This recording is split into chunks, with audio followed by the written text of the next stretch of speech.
Hi, everybody. This is David Nevins for Citybiz List, and you might be a little confused based on the title that's been listed for our program, but it is no mistake.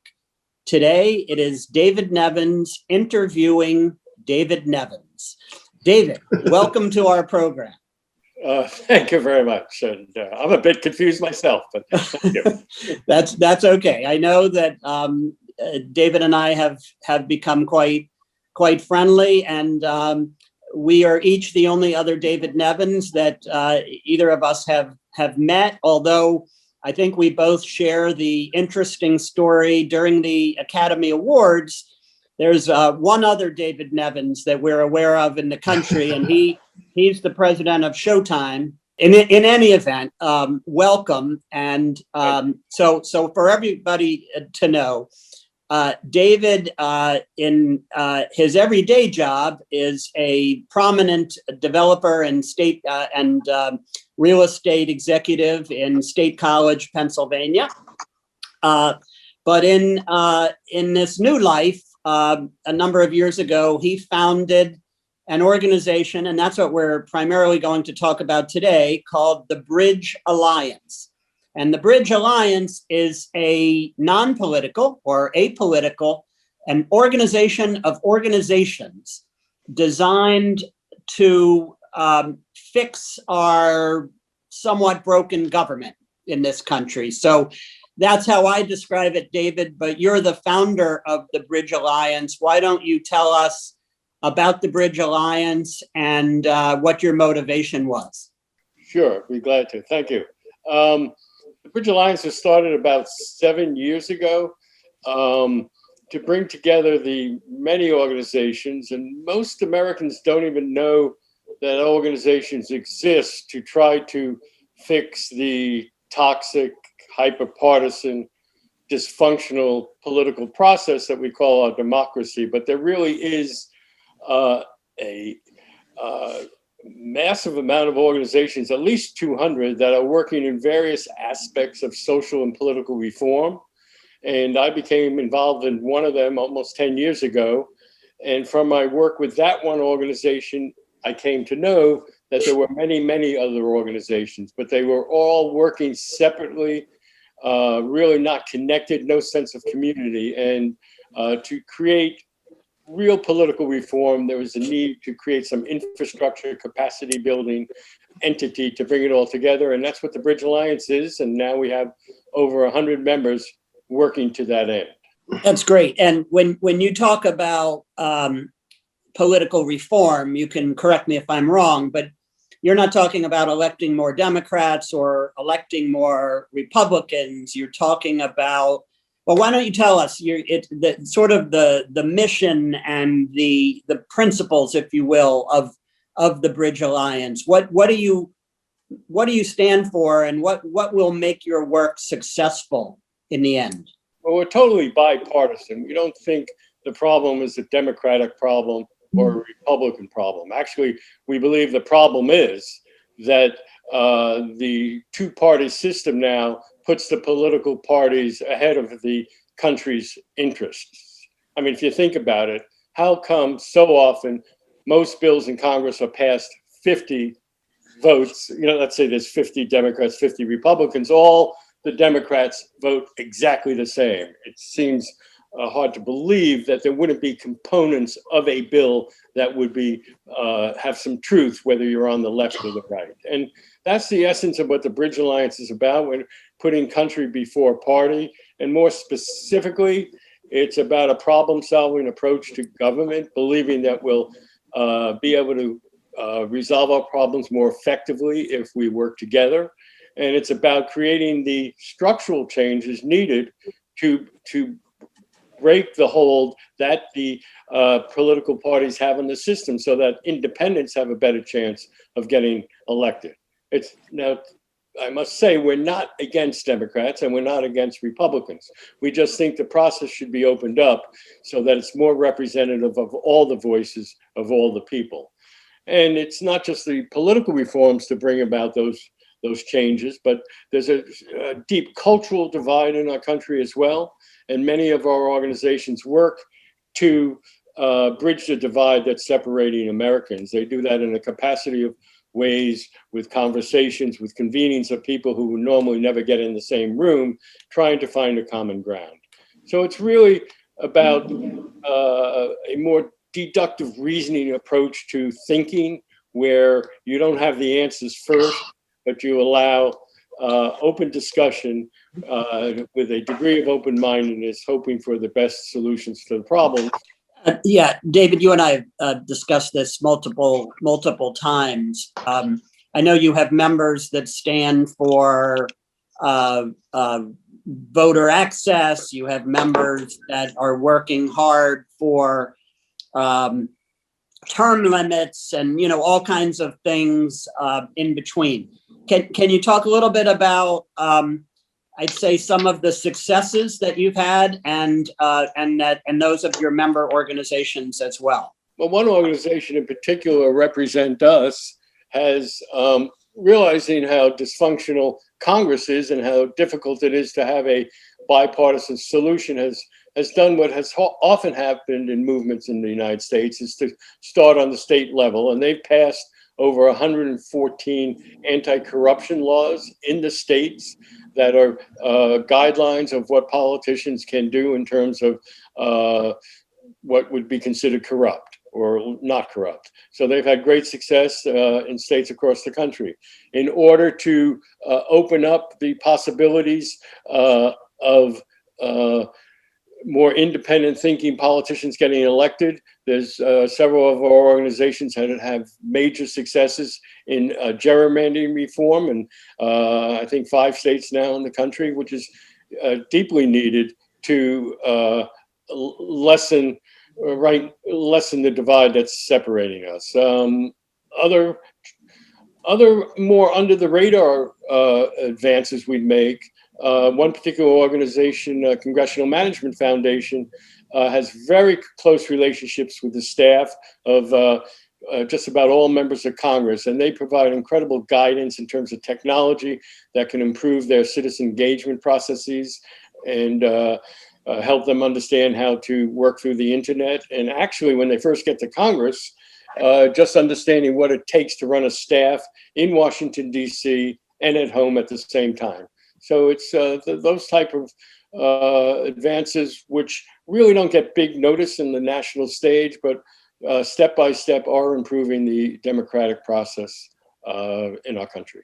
So, David, how do you how does an organization like the Bridge Alliance, let's say, how will you measure your success going forward? We're I think, you and I have not been fortunately around the entire duration of our republic, but I think we feel pretty confident in saying that the government we have has never been more challenged or more potentially broken than it is today. So, how did we get here, and how do you and others plan on fixing it? Well, there's a lot loaded into that question. There is indeed. Yeah. How we got here, I mean, that's a subject for much debate. I mean, a lot of people think we got here just because of the nature of the change of media in our country. You know, back when I was growing up, we had just 3 television stations, and to appeal to all Americans, the television stations had to represent the broad center of the country.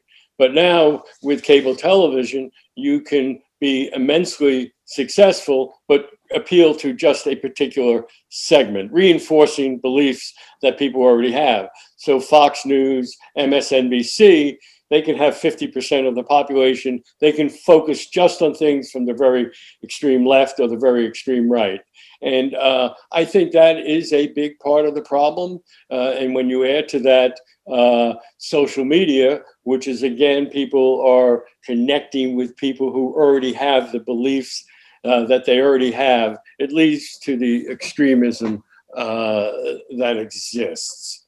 I'm not sure what the other part of your question was. No, I know that I'm not sure either, but I think you answered it. Quite well. So, how did you go about building the Bridge Alliance? I know you have 100+ members today. They represent as you've noted, all ends of the political spectrum. How did you take it from an idea in your head to a very substantive organization that's, I think, on the verge of making some of these fixes that we've been talking about? Well, it wasn't easy, and it wasn't all me. It was actually inspired by two gentlemen, Mark Gerzon and John Steiner, who had the original concept, and they called a meeting in Boulder, Colorado in, I think it was 2012, realizing that to have the collective impact, to have the major impact we want, we did need to bring all these organizations together. It's actually based on a Stanford study, the principle of the Bridge Alliance, which can be paraphrased in a couple of sentences that no matter how well managed or how well funded, and some of our organizations are $4 or $5, $6 million a year organizations, but no matter how well funded any of them are and well managed, you're never going to have the major political reform unless you can coalesce them, bring them together, create a community so that we can activate at least 10 to 12 million Americans as actively engaged Americans who really desire a new form of democracy, or to enhance and create the healthy democracy that our country should have. So it wasn't easy. It was a process.